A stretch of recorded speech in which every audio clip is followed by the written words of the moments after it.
అందరికీ నమస్కారం. మన అభినవ భగీరథుడు నారా చంద్రబాబు నాయుడు గారు, ఆంధ్రప్రదేశ్ ముఖ్యమంత్రి వర్యులు కుప్పం ముద్దుబిడ్డ నారా చంద్రబాబు నాయుడు గారు మన ఈరోజు రామకుప్పం మండలం రాజుపేట వద్ద ఆంధ్రీనివ కాలువ పరిశీలించడం జరిగింది.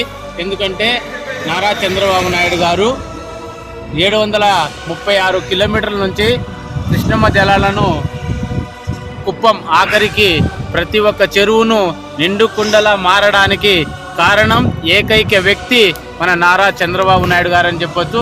మనం చూడొచ్చు ఆంధ్రీనివ జలాలు ఏ విధంగా అయితే గలగల్ల పారుతున్న సెలయేరులాగా మన ఆంధ్రీనివ జలాలు ప్రతి ఒక్క రైతు కూడా ఆనందంగా జీవించాలనే, ప్రతి సంవత్సరానికి 3 పంటలు పండించుకోవాలనే ఆలోచనతో ధృవ సంకల్పంతో నారా చంద్రబాబు నాయుడు గారు చేస్తున్నటువంటి ఈ మహోత్తరమైన కార్యక్రమం ఆంధ్రీనివ జలాలు ఈ కుప్పం నియోజకవర్గంలోకి తీసుకురావడం అనేది నారా చంద్రబాబు నాయుడు గారికి ఒక కళ. ఆ కళను సహకారం చేసినటువంటి ఏకైక నాయకుడు నారా చంద్రబాబు నాయుడు గారు అనేది చెప్పుకుంటూ అందరికీ నమస్కారం. నేను మీ చంద్రబాబు నాయక్, రామకుప్పం మండలం. జై హింద్, జై తెలుగుదేశం.